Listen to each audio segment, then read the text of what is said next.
Ay, okay ako dito naman eh. Yung isa-isa ko sa Okay. Doc, isang specialist.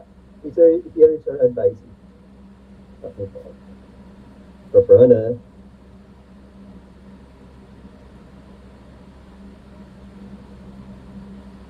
Pardon me po, no? Because my advice is also having pre-oral.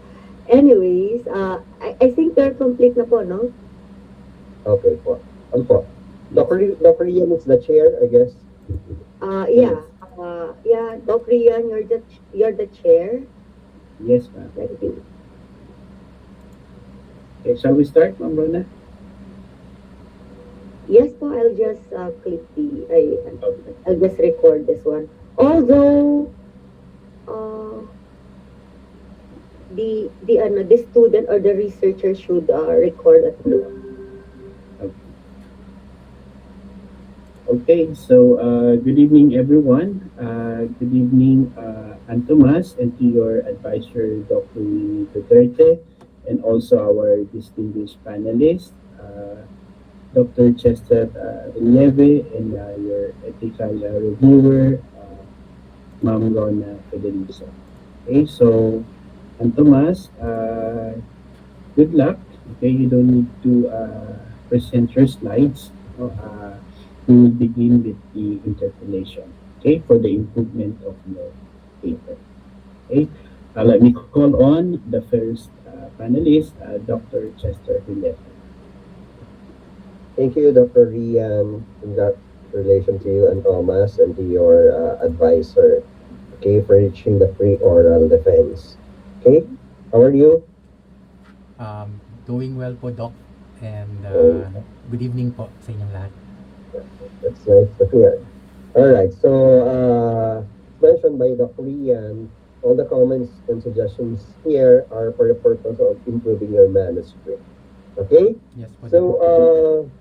although it was here, no, just to ensure that you will capture the essence of the comments.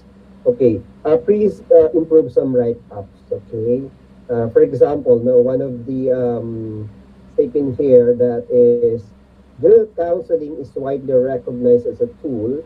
Okay, you may improve it. No, counseling is not a tool. Actually, counseling is a profession, your future profession, or a service. Okay, so make sure that you don't degrade the profession.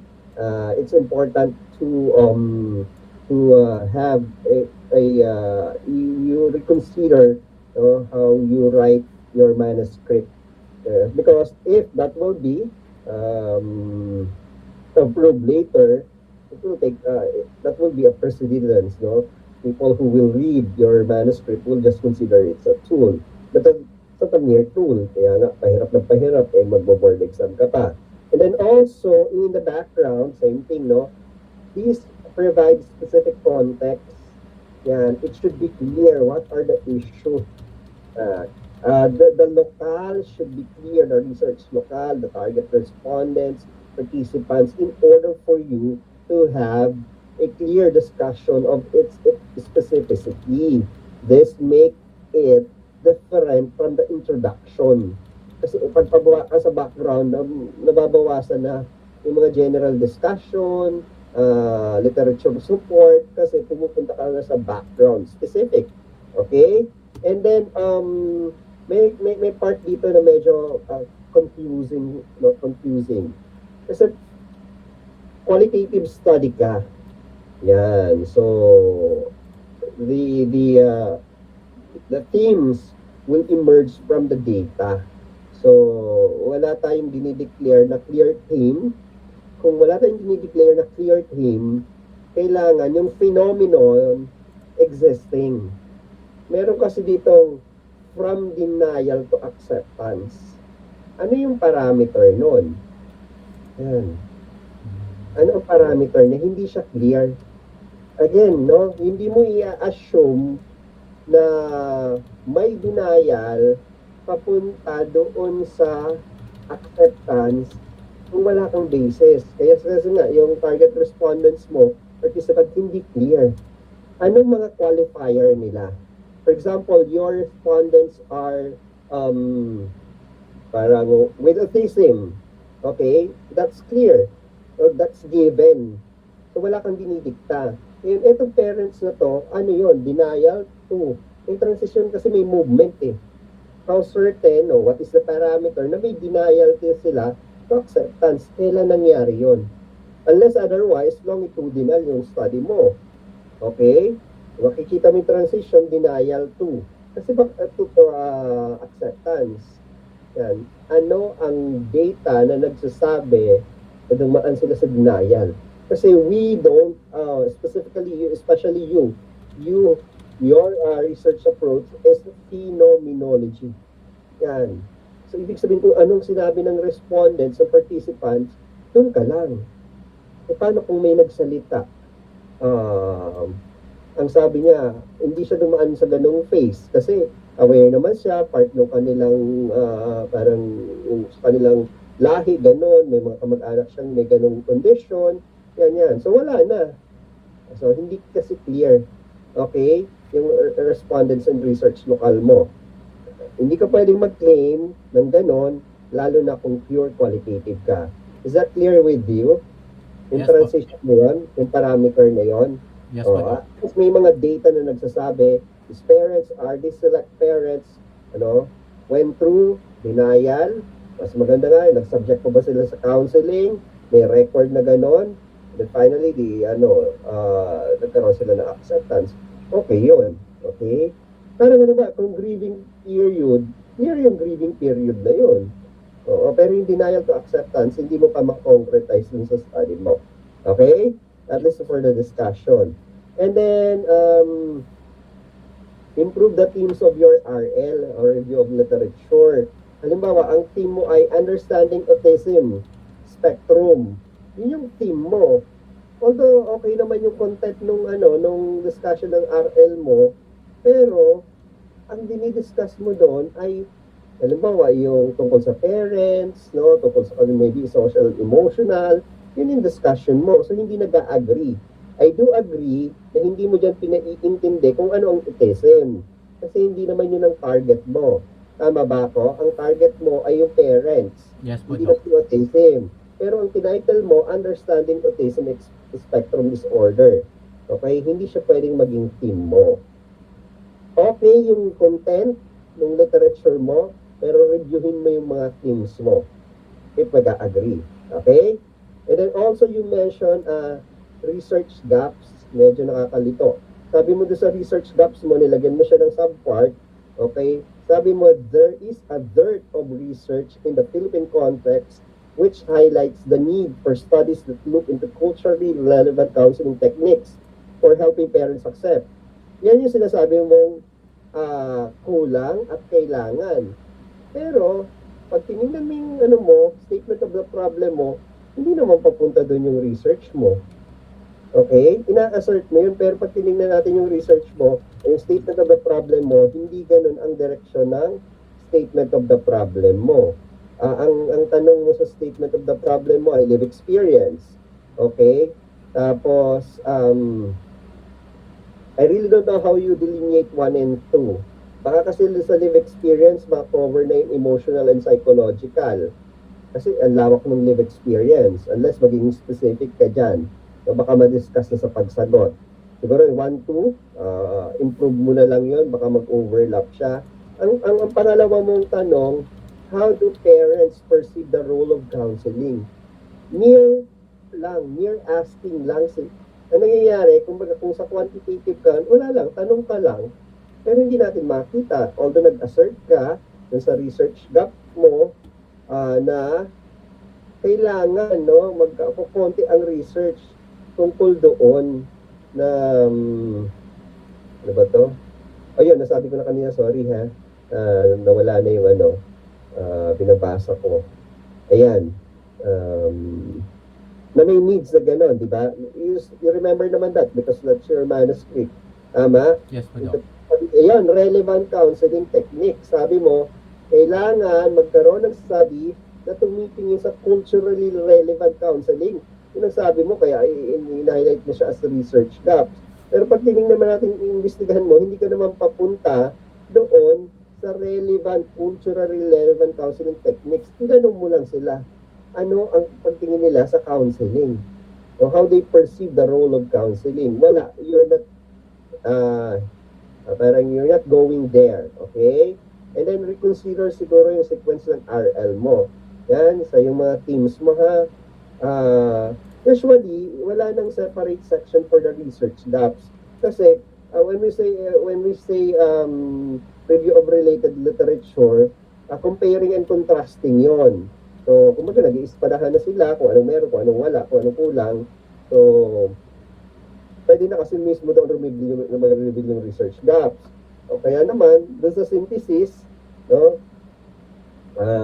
Improve yung synthesis mo. Usually sa synthesis din, yung huling part, kasi synthesis mo na yun, galing na yun sa iyo eh. Nag-present ka ng mga literature, ina-analyze mo, yan. Doon sa synthesis, usually yung mga last paragraph doon, nagre-reveal na rin ang research gap. Okay? And then also, recency ng RL mo. Make sure that's within 5 years. Unless otherwise, wala kang makita. Which is, medyo impossible na yung ganun eh. Kahit alam ba, 1968 pa yan, pero ginamit ni Dr. Rian, pwede namang, kunwari, Duterte, 1968. Okay? Parang ang tanda naman. Kunwari lang naman yun. Cited in Gonzales, 2023. Pwede yun. So, kumbaga, ang creator ng theory si Dr. Duterte, pero ginamit yun ng Dr. Rian noong 2025. So, wala yung talagang sobrang obsolete. Okay? Kasi pinapayagan naman yung ganung klaseng citation. Okay? That's all, Sir and Thomas. Thank you, Dr. Rian. Thank you po, Doc. Okay, thank you, Dr. Chester. Okay, Thomas, before we proceed, please make sure that you are recording. Are you recording ba? Yes po, Yeah, Doc. no. So And also we can taking notes. capture. Opo. Yeah, so you can capture exactly what the comments are all about. And this time, for your ethics review, we calling Ma'am Rona Teresa. Yeah, so thanks, Doc Rian. Hi, Thomas. Good evening. Good evening po, Doc. Mm. So I will just point out 5 items, since some of my concerns are already mentioned by Doc Chester, especially on the conceptual clarity on the transition, no? In addition to that, aside from what Doc Chester mentioned, no, I have a very important question here regarding on the clarity on transition. Kasi since you will be utilizing Kubler-Ross model, no, to frame the transition from denial to acceptance, and given that contemporary research often views parental adjustment as a nonlinear, okay, actually it's a dynamic process, rather than a set of rigid stages. So ang kailangan mong ma-update in your manuscript would be how will your phenomenological inquiry account for parents who may oscillate back and forth between these stages. Okay, that's the reason it's very important that you need to set indicators on determining okay, whether parents are really transitioning from denial to acceptance. All right. Second one has something to do with the cultural nuance in the Philippine context. Kasi you mentioned that in the Philippines, denial is often socially reinforced by stigma and collectivist values. So, ang tanong ko lang dyan sa'yo ay, how does your semi-structured interview guide specifically target this cultural variables? Like, sabi mo nga, yung concept ng hiya or family reputation, no? To ensure they emerge in the narratives. Okay? So, dito, I would like you, kasi this is part of completing your ethics review form, no, you need to ensure that your interview guides include open-ended questions siguro about social expectations and reputation of the family, just to capture how these cultural pressures influence their period of denial. Okay?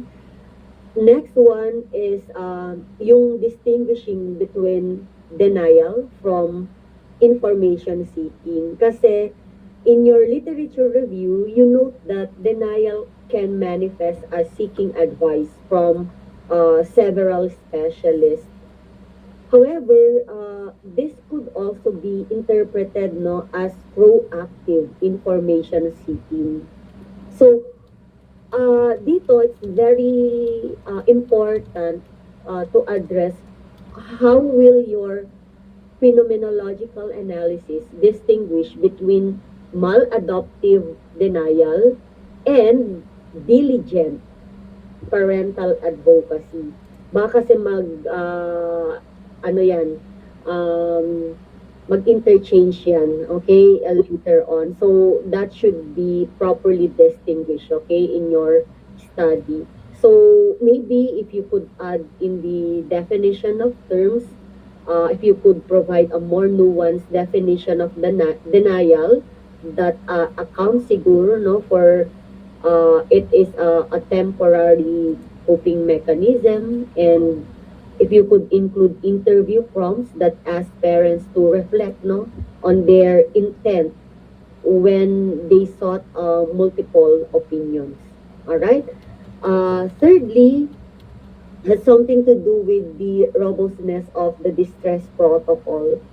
Kasi in under indicator 1.5, you acknowledge possible emotional discomfort when recalling experiences of denial and grief. So the current plan mentions disclosing this risk, but does not provide a proactive mitigation strategy. So part of the item that I'll be checking, okay, when you submit your revision matrix will be including a formal distress protocol where you list pre-identified professional counseling services or hotlines that can be offered, no, to participants if the interview triggers significant emotional distress. Next would be your indicator 3.1, which notes themes of denial and social concern. So, in Philippine context kasi, you know, admitting to denial can be seen as a failure in parental duty in some literature, no?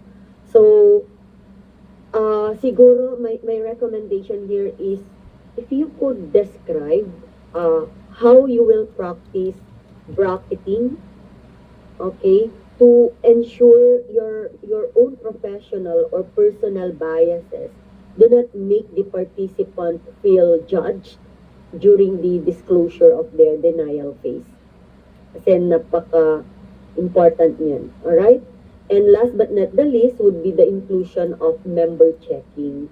So, while your indicators 1.6 and 1.7 address confidentiality and data protection laws, no, they do not address the ethical requirement of accuracy in representation.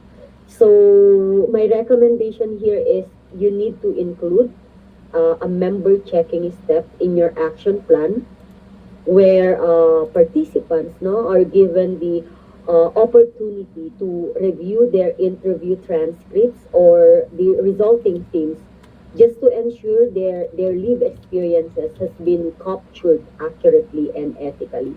Baka kasi iba lang yung pagkaka-interpret mo, but there's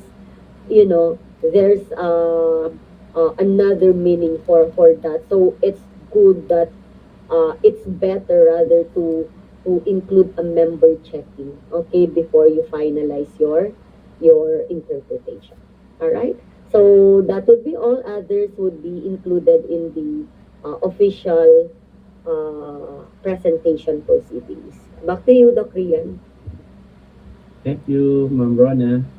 Okay. So, yeah, Antomas, kumusta ka? Okay, I'm happy you've reached this far. Okay, and okay, so my end, in the background of your study, no, the background section introduce the corporate workplace setting, right? Yes po, Doc. That's an Abang Northgate Cyber Zone, Synchrony, yeah. Azure Research Local, no? Uh, quite not clear. So it would strengthen sana the manuscript, your research no, considerably if the background provided an earlier rationale no, as to why a corporate environment is uniquely significant no, for your study. No? And then consider adding perhaps 2 to 3 sentences early in dun sa early part ng background, no, explaining how the demands of corporate life, no? Di ba, yung rigid schedule, tama ba? Yes po. O corporate life, rigid schedules, performance pressure, tapos yung mga limited leave provisions, di ba? Intersect, no, with ASD parenting, no? Kasi I've heard kanina, no, actually some of the observations I had was already mentioned by Dr. Relieve and some with Ma'am Rona. So, tama, parenting yung target mo no? Yes po. Okay. So, thereby, it should create, kumbaga, a distinct subpopulation, no? Na worthy din sa focus ng inquiry mo. And then, there is a citation in the background, yung Oster 2026. You remember that in your paper? So that's a year 2026 publication. So that's this year, right? So I would just like to verify yung accuracy ng citation. So kung ito'y upcoming publication, so it might be cited as yung impress or forthcoming. Okay? Yeah. So please double check your all the references for accuracy and consistency, of course, using APA 7th edition format. Okay. And then in the literature review, yun yan na mention, it was mentioned by Dr. Relieve about your themes should agree. Okay? And then the sentences section, Antomas mentions Alabang Northgate Cyber Zone, no, Azure Local. But it read as an kumbaga contextual reference within the literature synthesis, no, which should generally remain conceptual and theoretical. So yung local specific details should be more appropriately placed in the background or methodology. Okay? So please consider this. Yes po, And Doc. then, all right. And then, engage, Antomas, more critically yung sources mo dun sa literature review. You may compare, you may contrast, and critique na dun sa literature review, not just describe. Okay? Ayan. And then, you are, kumbaga, this is the significance of the study mo, no? Yung section na yun, it have been strengthened by structuring yung beneficiaries, no? More formally, kumbaga, organized. So perhaps using subheadings, no? Like structured table, clearly identify who benefits and in what specific way. Or additionally, yung section, Antomas, currently, kumbaga, yung significance of the study with the output, di ba? So there are related but different significance. Like for example, why does this matter?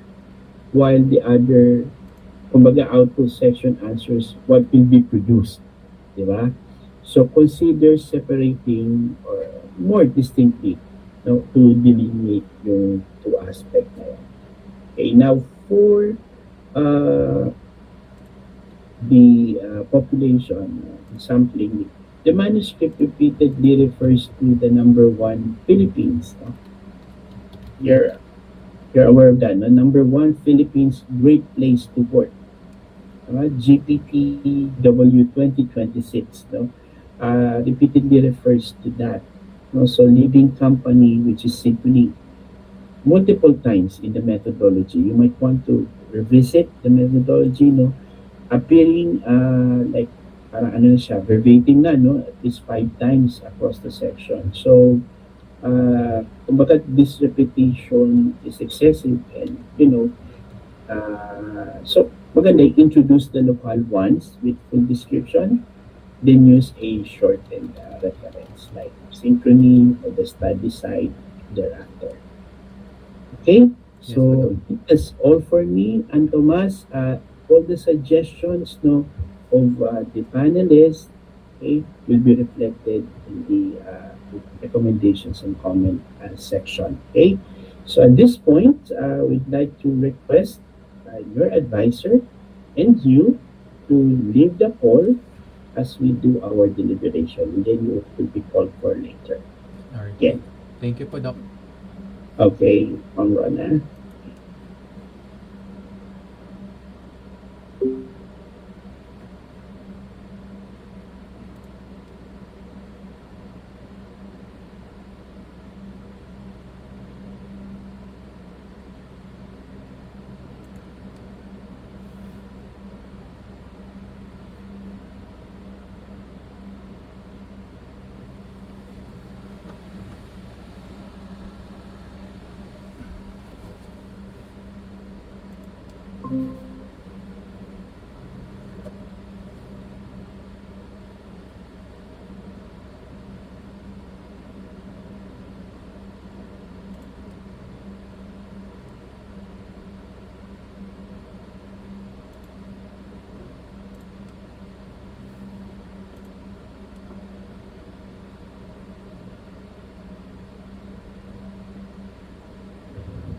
Ayan, Tomas, how are you?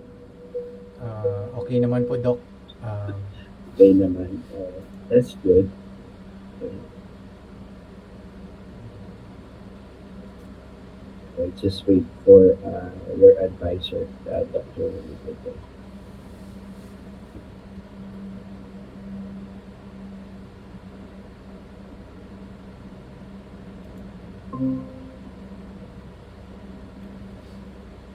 Okay. Dr. Duterte is with us now. So, yeah, and Tomas, based on our deliberation, no, please make sure that all the comments and suggestions, no, taken noted by you, and of course yung recording, yung important yun. So please make sure that you incorporate all those because you will route it for checking again. So our final decision is major revision. So congratulations to you and to your advisor, Dr. Duterte. Okay? Yeah. So please coordinate with your advisor, no, regarding the revisions. Okay. And once again, thank you, Ma'am Rona and Dr. Relieve. Okay. Thank you po, everyone. Doc Ian, Dr. Doc Louie. Maraming salamat po sa lahat. Okay. Thank you. Good Good night. evening. Okay. Thank you po. Thank you, everyone. Thank you.